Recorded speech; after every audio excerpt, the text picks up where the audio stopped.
आज हम MPSC pre 2025 का जो रीजनल पेपर है प्रीवियस ईयर का, लास्ट ईयर का, उससे हम सॉल्व करेंगे। ठीक है। एज यू नो कि किसी भी एग्जाम को अगर आप दे रहे हैं तो उसके प्रीवियस ईयर्स के पेपर जो होते हैं वो कितने ज़्यादा इंपॉर्टेंट होते हैं। तो चलिए मिलके सॉल्व करते हैं और जानते हैं कि किस तरीके का पेपर आता है पीएससी का। तो फर्स्ट क्वेश्चन की अगर बात करें तो दिया हुआ है कि भारतीय संविधान के किस अनुच्छेद में जो अनुसूचित जनजातियां होती है उनके लिए राज्य की विधानसभा में सीटों के आरक्षण की बात का प्रावधान है। तो आर्टिकल 332 में जो एसटी है उनके लिए विधानसभा में रिजर्वेशन का प्रोवाइड किया गया है। ओके। एफ का फुल फॉर्म पूछा हुआ है तो फील्ड प्रोग्रामेबल गेट एरेज होता है।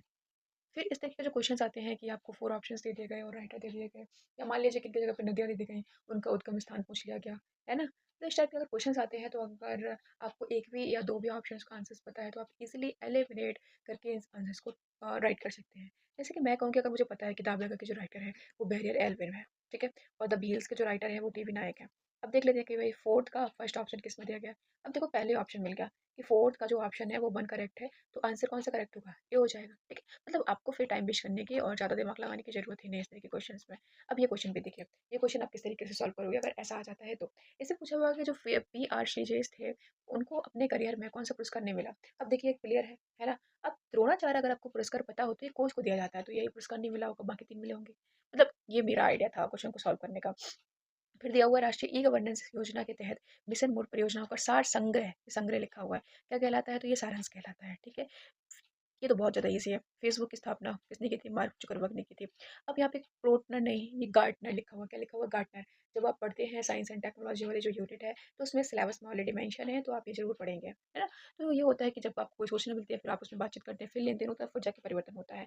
तो इस तरीके का ये आपका क्वेश्चन का आंसर हो गया। ठीक है। फिर एम एस डॉस आपने स्कूल में अगर प्रैक्टिकल्स वगैरह किए होंगे तो आपने जरूर वहाँ पे कमांड्स को दिया होगा, है ना? तो ये एम एस डॉस जो है वो कमांड आधारित इंटरफेस है कि किसी भी प्रकार की त्रुटि जैसे कनेक्शन विफलता, डेटा की हानि आदि से उभरने की कंप्यूटर की जो नेटवर्क क्षमता होती है उसको रेजिलियंस यानी कि लचीलापन कहते हैं। ठीक है। फिर आते हैं 10th क्वेश्चन पे। मध्य प्रदेश में वर्ष 2023-24 में कुल कितनी बृहद एवं मध्यम एकीकृत जनजातीय विकास परियोजना में? तो आंसर है आपका 31। इस तरीके के डेटा आपको जरूर पढ़ने पड़ेंगे, है ना? ये क्योंकि आप इसमें तुक्का नहीं लगा सकते हो, ये आपको पता ही होना चाहिए क्लियरली आंसर। ठीक है। तो फिर नेक्स्ट 11 क्वेश्चन। अच्छा हम इसमें सारे के सारे 100 क्वेश्चन डिस्कस करेंगे, तो प्लीज़ अपने ईयरफोन्स लगा लीजिए और अपना काम करते जाइए और ध्यान से इसको सुनते जाइए। ठीक है। और जो आपको नहीं आते हो उनको आप अपना कॉपी पे नोट डाउन भी कर सकते हो। ओके।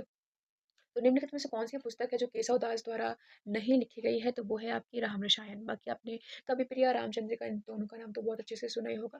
थोड़ा बहुत और पढ़ा होगा तो रतन बावटी का नाम सुना होगा। ये नहीं वाले क्वेश्चंस को आपको जरूर फोकस करना होता है। मतंगेश्वर मंदिर ये भी बहुत ज़्यादा ईजी है ना? तो ये मतंगेश्वर मंदिर कहाँ पे है? खजुराहो में है। ठीक है। भगवान शंकर जी का मंदिर है, ये भोलेनाथ जी का मंदिर है, बहुत ज़्यादा फेमस है ये मंदिर।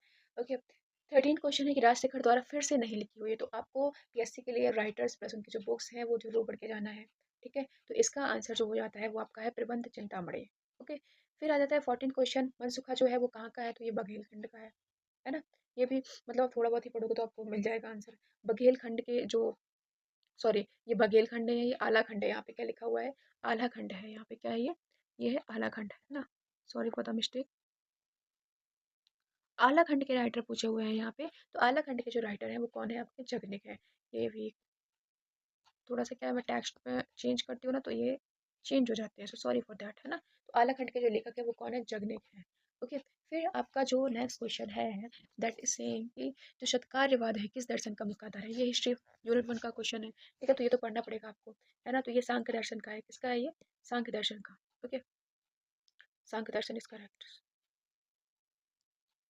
ओके। फिर आता है 17th क्वेश्चन में किस आश्रम में रहते हुए मनुष्य को पंच महायज्ञों का अनुष्ठान करना पड़ता था? तो ये है आपका कौन सा? गृहस्थ आश्रम। ठीक है। पंच महायज्ञों की बात कहाँ की गई है? गृहस्थ आश्रम में। वर्ष 2011 की जनगणना के अनुसार निम्नलिखित में से कौन से जिले की जनसंख्या की 10 की है वृद्धि दर है जो सर्वाधिक रही है? तो ये किसकी रही है? इंदौर की, है ना? सबसे ज्यादा आबादी भी कहाँ की है? इंदौर जिले की है। फिर है आपका 19 में कि प्रत्येक, ये लिखा हुआ प्रत्येक वेद के लिए अलग अलग ब्राह्मण ग्रंथ लिखे गए, यजुर्वेद से संबंधित ब्राह्मण ग्रंथ कौन सा है? तो ये भी हिस्ट्री यूनिट 1 का क्वेश्चन है। तैत्रीय और शतपथ। ठीक है। फिर आ जाता है 20th क्वेश्चन में कि जो वैष्णव धर्म है उसका प्रचार जो है अलवार संतों द्वारा किया गया था। अब जो अलवार संतों में एकमात्र महिला साध्वी थी उनका नाम क्या था? तो उनका नाम था क्या? अंडाल। ठीक है। नेक्स्ट क्वेश्चन 21 पे मूव करते हैं। इसमें पूछा गया है चक्रवात नवंबर दिसंबर 2024 में तमिलनाडु के तटीय भाग को किसने प्रभावित किया था, तो ये फेंगल है, फेंगल। ओके। फिर 2001 से 2011 में किस राज्य की जनसंख्या वृद्धि दर भारत में सर्वाधिक रही है, तो वो मेघालय है आपका। फिर आ जाते हैं कि मार्च 2023 तक भारत में इनमें से किस में, कौन से राज्य में सौर ऊर्जा की स्थापित क्षमता सर्वाधिक थी, तो आंसर इज राजस्थान। ठीक है, सौर ऊर्जा की बात आती है तो आपको राजस्थान मार्क करना है। ओके। फिर मध्य प्रदेश में वर्ष, खैर अब तो आपको अपडेटेड डेटा पढ़ना पड़ेगा। ओके। मध्य प्रदेश में 2024 में तेल रिफाइनरी की संख्या पूछी गई है, तो वो तेल रिफाइनरी की संख्या आपकी एक है। 25वां क्वेश्चन है कि वर्ष 2024 में भारत में निम्नलिखित में से कौन से परमाणु ऊर्जा केंद्र की स्थापित क्षमता सर्वाधिक थी, तो ये क्वेश्चन भी अच्छा था आपका, तो ये क्वेश्चन का आंसर है आपका कोडनपुरम। ओके। फिर नेक्स्ट 26 क्वेश्चन है, ये भी अगर आपने अभी अच्छे से पढ़ी हुई है, तो उछेरा कांस्य शिल्प आप पढ़ते होंगे, कांस्य शिल्प। तो उछेरा जो है वो आपका कहाँ पे स्थित है, मध्य प्रदेश के सतना जिले में। बाघ, बाघ जिला धार की इस गुफा को रंग महल कहा जाता है। तो चौथी जो आपकी गुफा है उसको रंग महल कहते हैं। फिर नेक्स्ट क्वेश्चन है आपका, वो कहता है कि इनमें से कौन सी दो श्रेणियों के मध्य नीलगिरी पहाड़ियाँ स्थित है, तो आंसर है आपका कौन सा, आपका सह्याद्री है ना, एवं पूर्वी घाट। आपने देखा होगा कि दो दोनों मिलती हैं तो नीलगिरी पे ही मिलती हैं, है ना, वेस्टर्न और ईस्टर्न घाट जो है आपकी वो कहाँ पे मिलती है, नीलगिरी पे, नीलगिरी हिल्स पे। छतरपुर का जो सॉरी चरण पादुका गोलीकांड था, उसमें भीड़ पर गोली चलाने का आदेश किसने दिया था, तो ये थे आपके जीटी फिशर। कौन थे, जीटी फिशर। ठीक है, ये भी इंपॉर्टेंट क्वेश्चन है। टुरिया जंगल सत्याग्रह का नेतृत्व, ये भी काफी ईजी है, गंजन सिंह कोरकू ने किया था। ठीक है। फिर आ जाते हैं कि ये जो विधि एवं न्याय मंत्रालय है भारत सरकार द्वारा भारत के राजपत्र में प्रकाशित the biotechnological diversity diversity act, जैव विविधता संशोधन अधिनियम 2023 किस दिनांक को प्रकाशित किया गया। ये काफ़ी थोड़ा सा डिफिकल्ट क्वेश्चन था, ये 3 अगस्त इसका आंसर था। नेशनल डिजास्टर जो रिस्पांस फोर्स अकेडमी है वो कहाँ स्टैब्लिश हुई है, तो ये नागपुर में हुई है। ठीक है, ये फैक्चुअल क्वेश्चन है, सीधे सीधे स्टैटिक्स। राष्ट्रीय किशोर स्वास्थ्य कार्यक्रम में किस आयु वर्ग के किशोर सम्मिलित किए गए हैं, तो वो 10 to 19 ईयर्स के हैं। ठीक है। फिर आपका जो राष्ट्रीय सिकल सेल एनीमिया उन्मूलन मिशन कब तक के लिए चलाया गया, कब तक करना है, 2047। आपको पता होगा कहाँ से चलाया गया, शहडोल जिले से। ठीक है। एक जिला एक उत्पाद में छतरपुर का क्या है आपका GI tag, sorry GI tag नहीं, वन डिस्ट्रिक्ट वन प्रोडक्ट, लकड़ी से फर्नीचर। ठीक है, तो ये भी आपका इजी ही था। फिर नेक्स्ट क्वेश्चन दिया गया है कि 18वीं जो लोकसभा के स्पीकर द्वारा वर्ष 2024-25 के लिए गठित संसदीय समितियों के अध्यक्षों की नियुक्ति के संबंध में कौन सा युग्म गलत है, तो आपको इसको पढ़ना पड़ेगा। तो ये आपका जो गलत है वो प्राक्कलन समिति बैजंत पांडा। ठीक है, ये वाला गलत है। फिर 2023 में हांगजो चीन में जो एशियाई खेल हुए उसमें भारतीय स्वर्ण पदक विजेताओं के लिए कौन सा गलत है युग्म। ठीक है, तो कौन सा गलत है, अन्नू रानी 100 मीटर। ओके, ये वाला गलत है, स्प्रिंट महिला वाला। फिर 38 भारत में किसी राज्य को विशेष दर्जा देने के लिए निम्नलिखित में से कौन सा पैरामीटर सामान्यतः स्वीकार नहीं किया जाता, तो कौन से नहीं किया जाता है, अनुसूचित जाति व अनुसूचित जनजाति की बड़ी आबादी, मतलब इनको नहीं देखा जाता है। ठीक है, विशेष दर्जा देने के लिए। 15 नवंबर को हम जानते हैं कि जनजातीय गौरव दिवस मनाया जाता है। तो पूछा गया है कि ये किसके सम्मान में मनाया जाता है, तो आपके ये भगवान Birsa Munda. Okay. 40th question जो है इनकरेक्ट पूछा गया है, तो रूस में जो चलता है वो आपका कौन सा युद्धाभ्यास है, इंद्र किर्गिस्तान खंजर। ठीक है, तो कौन सा आपका गलत पूछा गया, तो थाईलैंड में आपका युद्धाभ्यास नहीं है। ओके। युद्धाभ्यास आई थिंक मुझे लगता है कि शायद यूएसए का है। ओके। 41 क्वेश्चन जो है वो डेटा सुरक्षा प्रबंधन का सिद्धांत जो ग्राहकों और संगठन के डेटा को अवैध पहुंच या प्रयोग से सुरक्षित रखने के लिए उपयोग की जाने वाली प्रक्रियाओं, नीतियों और नियंत्रणों को शामिल किया जाता है, उसे कहा जाता है क्या, कॉन्फिडेंशियलिटी। ओके, ये इजी था। T20 विश्व कप 2024 के संबंध में कौन सा कथन गलत है, तो कौन सा गलत है, it was played in south Africa, ये गलत है आपका। मध्य प्रदेश सरकार ने रानी दुर्गावती की 500वीं जयंती मनाने के लिए कई पहल की है, उसमें से आपसे पूछा गया है कि कौन सी सही है, तो 43 का आपका है 1 2 जो है वो सही है। ठीक है, ये और ये। ओके। वर्ष 2023 के लिए मध्य प्रदेश सरकार के प्रतिष्ठित किशोर कुमार सम्मान के प्राप्तकर्ता कौन थे, तो ये थे आपके कौन, राजकुमार हिरानी। ठीक है। फिर अंतर्राष्ट्रीय पर्यटन दिवस जो मनाया जाता है वो 27 सितंबर को मनाया जाता है। तो 2024 में मध्य प्रदेश को 3 गाँवों को भारत सरकार, 3 गाँव में से कौन सा गाँव शामिल नहीं था आपको वो बताना है। तो आपने पढ़ा होगा तो आपको बन गया होगा कि प्राणपुर, साबरमती और लाडपुरा खासी ये तीनों सम्मिलित थे, जबकि घोघरा यहाँ पे सम्मिलित नहीं था। ठीक है। फिर अगर हम नेक्स्ट क्वेश्चन की बात करें तो राष्ट्रीय अंतरिक्ष दिवस कब मनाया जाता है आपका, तो राष्ट्रीय अंतरिक्ष दिवस की बात करें आपके तो 23 अगस्त को, कब मनाते हैं, 23 अगस्त को। फिर हम बात करें तो भारत सरकार ने पर्यावरणीय सो 47 पर्यावरण संरक्षण अधिनियम, तो 1986 है इसका करेक्ट आंसर। ठीक है, this is very easy. Okay. फिर बात करें कि समुदायों का संपूर्ण क्रम जो किसी दिए गए क्षेत्र में क्रमिक रूप से बदलता है उसको क्या कहते हैं, तो वो कहलाता है आपका क्रमक। ओके।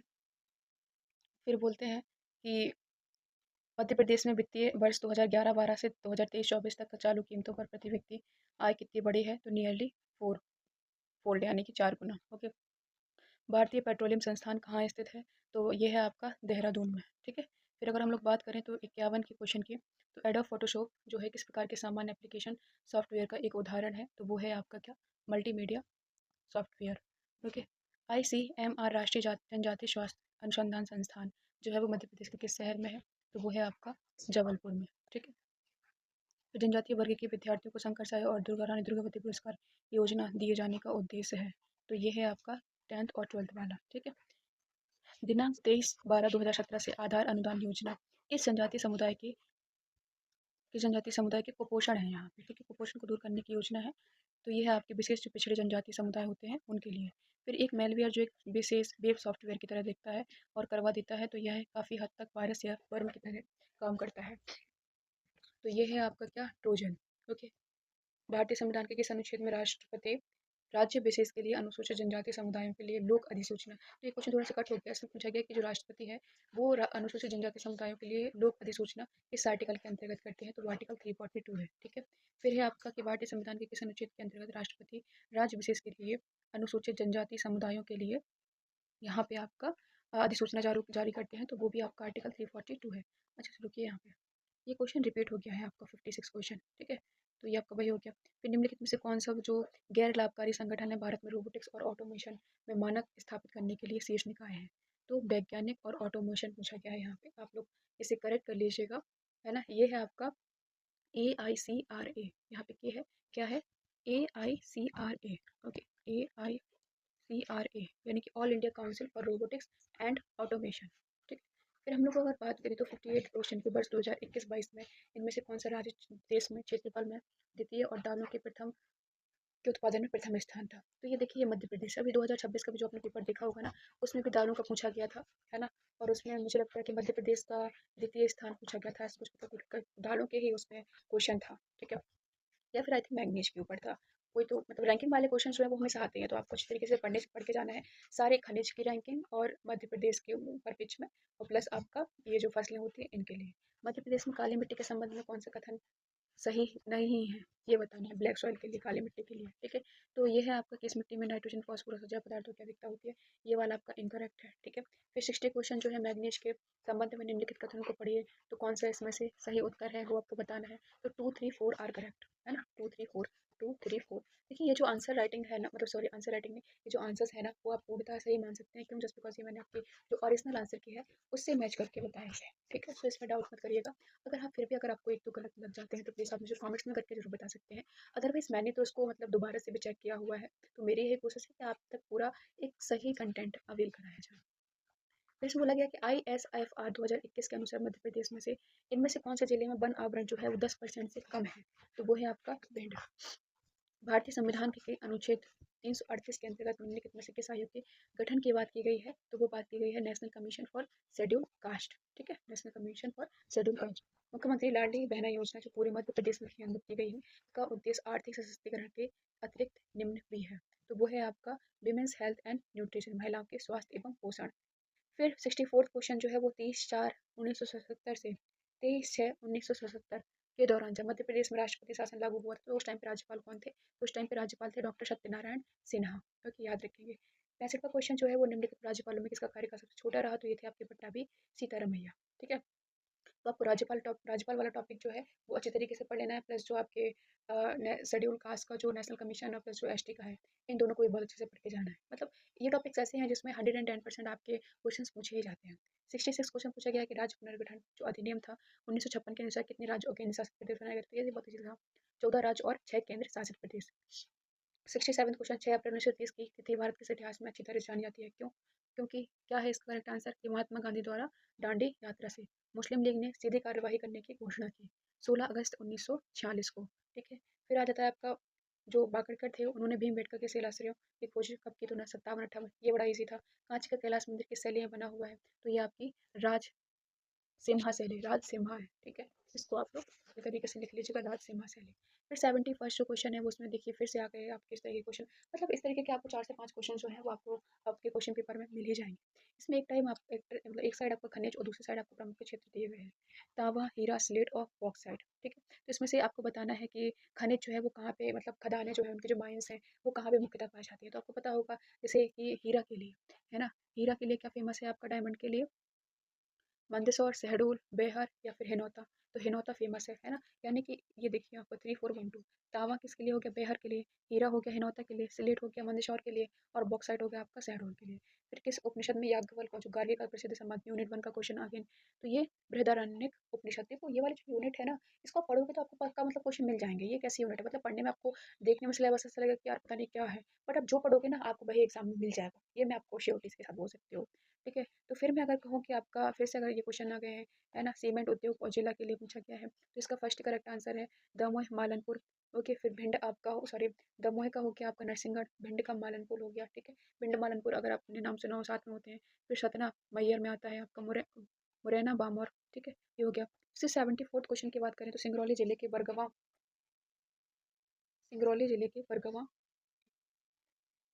तो देखिए ये वाला जो क्वेश्चन था 74th नंबर का क्वेश्चन कि सिंगरौली जिले की महान जो एल्यूमिनियम प्लांट है उसके संबंध में कौन सा आपके सही है ऑप्शन। तो इसमें देखिए आपका 1, 2 एंड 4, ठीक है? सिंगरौली जिले के बरगवा के निकट महान एल्यूमिनियम प्लांट स्थित है। फिर सेकंड, इसका उत्पादन जो है 2013 से प्रारंभ हुआ।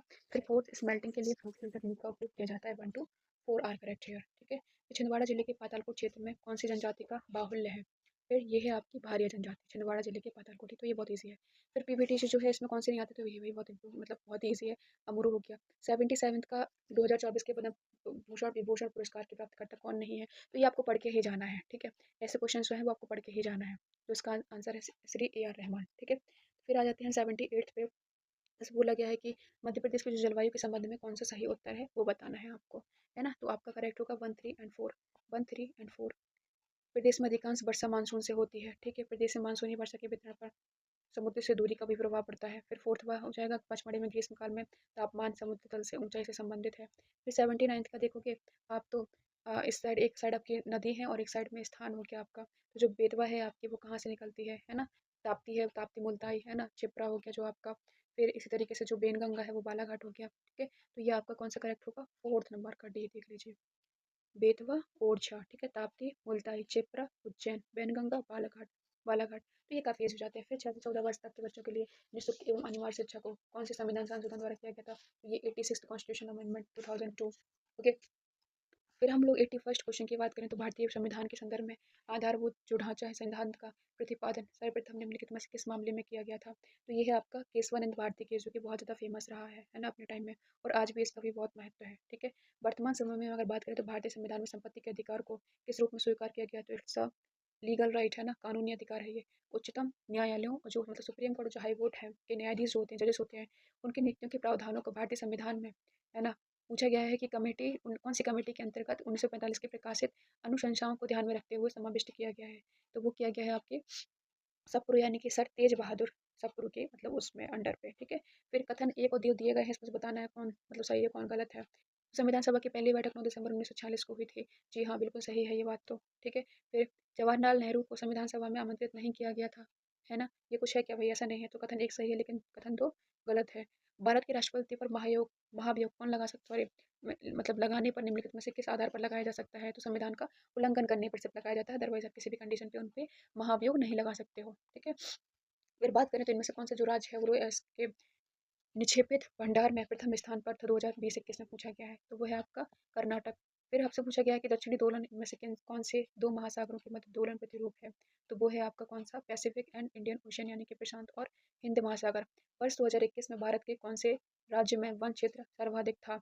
तो वो है आपका मध्य प्रदेश, ठीक है? फिर बघेलखंड के स्वतंत्र संग्राम सेनानी ठाकुर रणवंत सिंह को कब फांसी दी गई? तो ये अगस्त 1859 में। सबसे लंबी नदी कौन सी पूछी गई है? तो ये है आपकी कौन सी? आपकी गोदावरी, है ना? इनमें से पूछी गई है, इन ऑप्शंस में पूछी गई, तो वो आप होगा आपकी गोदावरी, ठीक है? फिर आते हैं हम लोग 91st क्वेश्चन पे। भारत किन कृषि उत्पादों में सबसे बड़ा उत्पादक है? तो वह है आपका मिल्क, पल्सेस और स्पाइसेस पे, यानी कि दूध, दालें और मसालों पे।